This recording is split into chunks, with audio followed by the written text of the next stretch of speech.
Hello everyone, my name is Ayush, and in this lecture we will be covering the concept of multicollinearity. So let us start with it. So if somebody would remember that what are the assumptions in linear regression, there one of the assumption is that two or more independent variables should not exhibit linear relationship between them. What should not exhibit exact linear relationship between them. This is what perfect multicollinearity. And this is the assumption in linear regression. So remember, your linear assumption in linear regression is that two or more independent variables should not exhibit exact linear relationship between them. That is, say your model is given by y is equals to beta naught plus beta 1 x1 plus beta 2 x2 plus beta 3 x3 plus epsilon. Okay, and if say your x2 variable can be written by this x2 is equals to alpha naught plus alpha 1 x1, that is your x2 is exhibiting perfect linear relationship with x1. So this is called perfect multicollinearity, and this is one of the assumption in linear regression that it should not be. Okay, that's why this concept is important. One of the reason why this concept is important, and there are other reason also. We'll proceed. As we'll proceed, we'll see. Okay, so what will be the repercussion of it? So one of the other repercussion is, say you, what will happen if say multicollinearity, perfect multicollinearity exists? So if somebody will remember that why these coefficients are important. These coefficients are important because it is said that x1, x2 and x3 are independent variables. Okay. So if they are independent variable, it means that if you will do delta y upon delta x3, you will get beta 3 because x3 is not dependent on x1 or x2. Similarly, if you will do delta y upon delta x2, you will get beta 2. And if you will do delta y upon delta x1, you will get beta 1. So the coefficients are interpreted as that keeping all variable constant, if x3 is changed by a little bit, by how much the delta y would, by how much the y would change. So that is something that coefficient represent, and this is how we understand them. But say if perfect multicollinearity exists, that is x2 is given by alpha naught plus alpha 1 x1. So now when you will do delta y upon delta x2, what you will get? Delta y upon delta x1 actually. You will get beta 1, okay, plus beta 2 alpha 1. So what you have to do is you have to write in place of x2 alpha naught plus alpha 1 x1. Okay. So that's why, and then differentiated with respect to x1. So you will get beta 1 plus beta 2 alpha 1. Okay. So that will be the problem. We would not be able to interpret the coefficient as it has to be. Okay. This is what perfect multicollinearity. Then there is a concept of imperfect or near multicollinearity. Okay. So next concept is imperfect or near multicollinearity. Okay, this says that explanatory variables, that your independent variables are approximately linearly related. So let me give you an example. Say your y is given by beta naught plus beta 1 x1 plus beta 2 x2 plus epsilon. Okay, and if you know that, and if you find out, or if you know by research paper or something, that your x2 is given by alpha naught plus alpha 1 x1 plus epsilon dash. This is sort of saying that imperfect or near multicollinearity exists. Okay. See, exact perfect linear relationship is not there. So that's why it is said as imperfect or near multicollinearity. Okay. So now let us proceed further. But one thing to remember is that if there is imperfect or near multicollinearity, then no assumptions of linear regression is or multiple linear regression is violated.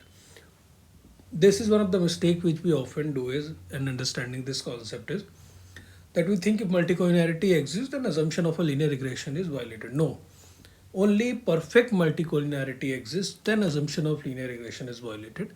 But in other cases like imperfect or near multicollinearity, there are other repercussions which we will see later. But for sure, assumptions of linear regression is not violated. Okay. Now let us see why. If assumption is not violated, then the questions that should come in our mind is why do we care about then multicollinearity? That is, why do we care about it? Huh? So the reason is due to the multicollinearity, the variance and standard error of your regression coefficient means of your betas of your regression coefficient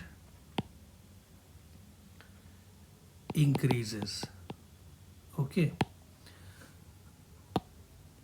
So what happens is the variance and the standard error of your regression coefficient increases, due to which you get lower t statistics. And if it is lower t statistics, then when you accept or reject the hypothesis, that is when whether a variable is significant or not, which you judge by p value, that gets affected.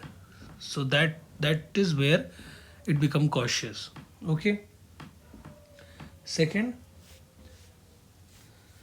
thing to remember is that sometimes the question is asked that do this overall fit of the regression regression's equation is affected by multicollinearity? No, the overall fit of the regression coefficient or the regression equation, sorry, will be largely unaffected by multicollinearity. Okay,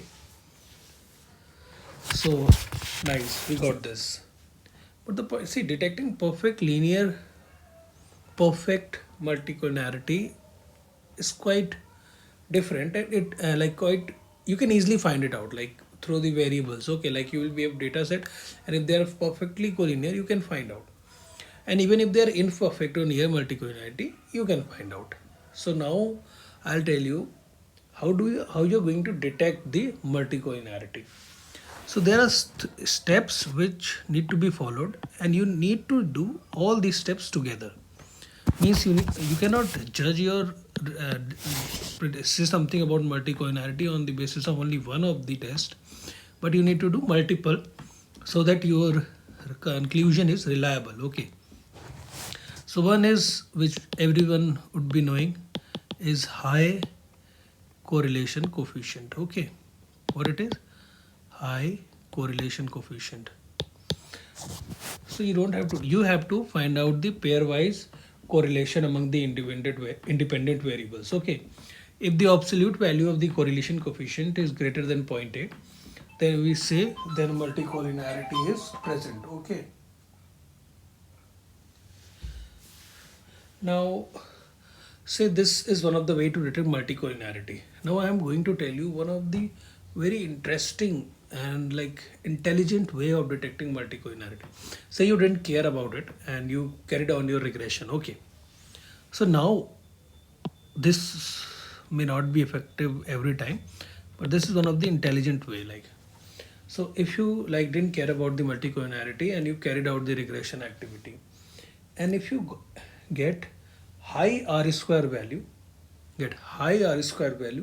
with low t statistics value, then there is possibility of multiple multicollinearity. Okay, that is, and this is not true for the overall regression. That is it is possible for individual regression coefficient to be insignificant, but overall fit of the equation to be too high. That is high R square with low t statistics value. Again, I'll repeat. it may be possible for individual regression coefficient to be insignificant, okay, but the overall fit, that is r square of the equation, would be high. So that is, you will have low t statistics value but high r square value, okay. Now one of the, so let me write it first, high r square with low t statistics value, okay. Sometimes you see that who are new to the regression, they just apply the algorithm, and when they find this, they are like confused at why is it so. So now you can definitely help them by telling that one of the probable cause of it can be multicollinearity, okay. And one of the famous method is, which you all should know, is about the, by calculating variance inflation factor, okay. So this need a more detailed explanation, so I'll be explaining it in a bit detail, okay. So now let us move. Variance inflation factor. So first let me tell you what is that.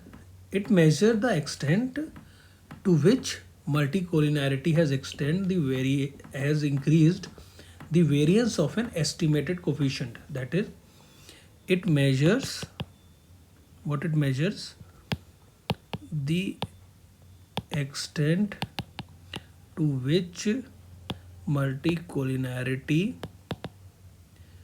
has increased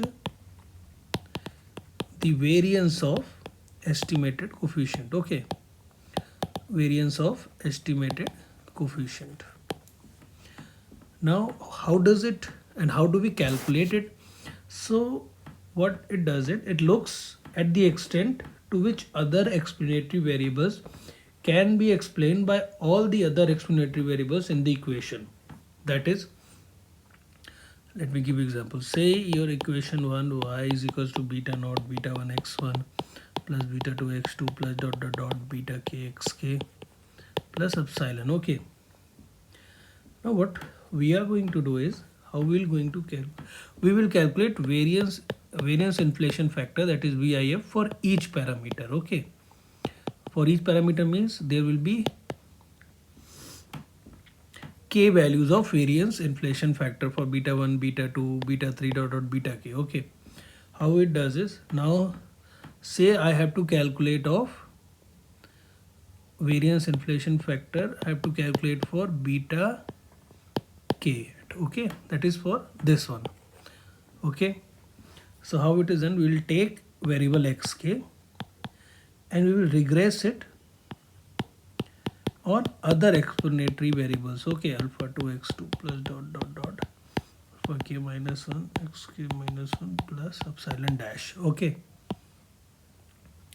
We will regress this equation and we will find out what is the value of r square here, okay. Let us denote it by rk square. So the variance inflation factor for beta k hat will be 1 upon 1 minus rk square, okay.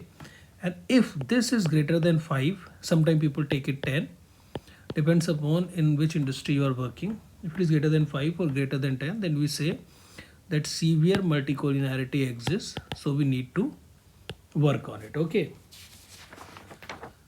Now again let me explain you because it is important. See God, but don't worry here, you don't have to calculate it like there are packages available in different languages like Python, R, SAS, where you can easily calculate VIF by a single command. But you should know what is going on at the back of what is the mathematics there, because that makes you one step ahead from other candidates. So so we read about that perfect multicollinearity, then imperfect multicollinearity, why we need to worry about imperfect multicollinearity and why we have to worry about perfect multicollinearity. Then we looked at that how we are going to find out whether multicollinearity exists or not, okay. Then we discussed this variance inflation factor, which was important for finding out the multicollinearity, okay. So this let me explain it again. Say you have to find out whether the variables are like whether the multicollinearity exists or not. So one of the ways by calculating the high variance inflation factor for each coefficient. Like if there are k explanatory variables, so there will be k coefficient, and for every coefficient you will have variance inflation factor. Now, what it measures is, it measures that how much the multicollinearity has increased the variance of an estimated coefficient. Okay. And so how it does it, we saw that we carry out the regression of the very variable for whose coefficient we need to calculate the variance inflation factor by this simple by regression. Then we see the r square value for it, and then we calculate it like this: 1 upon 1 minus r square. Okay. Now see, after everything, now we found out multicollinearity, how we are going to handle it. So I'll be telling you a very first simple way of doing that. Okay. One way is do nothing.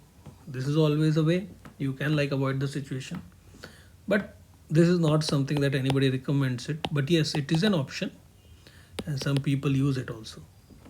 Other is that, say two variables are multicollinear. You like you had 7 variables or 8 variables, say, and you found out that x2 and x3 are highly correlated. So a simple tactic is there: drop one of the variable which you think can be dropped. Okay, drop one of the variables which are highly correlated. So sometimes decision is taken, like say you found two variables which are highly collinear. So through business requirement, one finds out that this variable is important but the other is not, so the other variable is dropped out. Okay, so this is one of the approach, that drop one of the variable which is redundant. Okay. Other one of the methods which are like very easy and like you will see that quite intuitive, which I guess some people should get this, that after like this is one of the like we say na Indians tarika jugadu pana. Okay, so this is that. What you do is, those variables which are highly correlated, join them. Like say x1 and x2 are highly correlated. Okay, then you can make a variable out of it by log x1 upon x2, something like that. Okay, so this will combine into a one variable and the problem of multicollinearity will also go away. Fourth is, and this is true for every problem in linear regression, that increase the sample size. Okay, this is the situation that can be, any situation in like regression can be handled if you just increase the sample size. Okay, now these all things clear. But if somebody like who have already read about regression, he would have got this thought that why I didn't talk about the condition index. Like when you carry out regression and you look at the regression summary, you get this value also, condition index. Okay, this is also one of the way to detect the collinearity. Okay, if condition index is less than 10, then it's okay. Okay, good, no worry.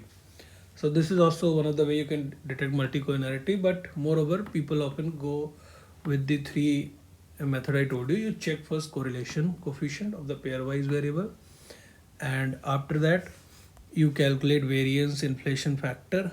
Okay, and one of the ways that when you carry out regression without caring about multicollinearity, you can see whether you are getting this high R square with low T statistics or not. Okay, so by these 3 understanding, you'll be able to find out multicollinearity, and I also told you how to handle it. So this is all from my side. Thank you. Thanks.